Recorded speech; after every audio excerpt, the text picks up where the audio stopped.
कैसी वाणी कैसा साथ। दवे साहब विश्वविद्यालय के विद्यार्थियों के बीच बहुत प्रसिद्ध थे।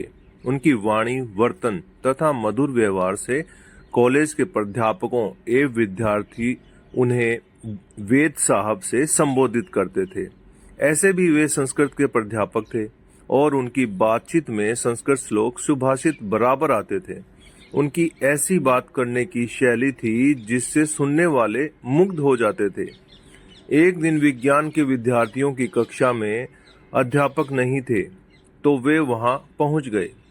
सभी विद्यार्थियों ने खड़े होकर उनका सम्मान किया और अपने स्थान पर बैठ गए। कक्षा प्रतिनिधि ने दवे साहब से कहा, सर, कॉलेज के समारोह में हमने आपको कई बार सुना है, लेकिन आज आपसे करीब से बातचीत करने का मौका मिला है। कृपया संस्कृत साहित्य में से कुछ ऐसी बातें बताइए जो हमारे दैनिक जीवन में काम आए।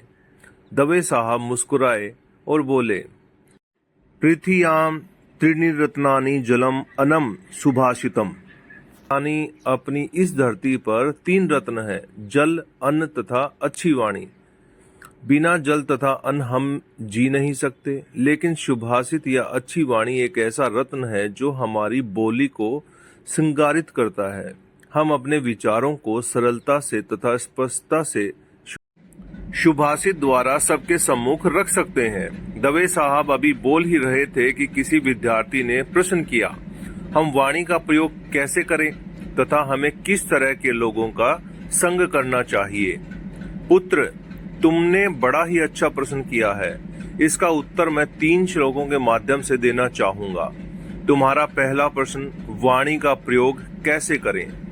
देवों के गुरु बृहस्पति जी हमें इस श्लोक से शिक्षा देते हैं कि लोक व्यवहार में वाणी का प्रयोग बहुत ही विचार पूर्वक करना चाहिए।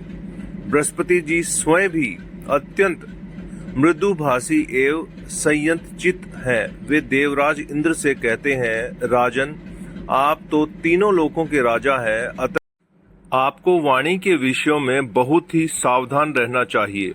जो व्यक्ति दूसरों को देखकर पहले स्वयं बात करना प्रारंभ करता है और मुस्कुराकर ही बोलता, इसके विपरीत जो सदा भौहें टेढ़ी किए रहता, किसी से कुछ बातचीत नहीं करता, बोलता भी है तो टेढ़ी या व्यंग्यात्मक वाणी बोलता है, मीठे वचन न बोलकर कर्कश वचन बोलता है, वह सब लोगों के द्वेष का पात्र बन जाता है।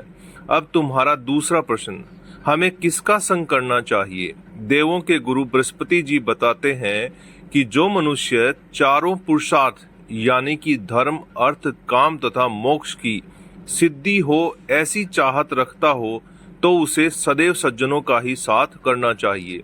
दुर्जनों के साथ रहने से इस लोक तथा परलोक में भी हित नहीं है।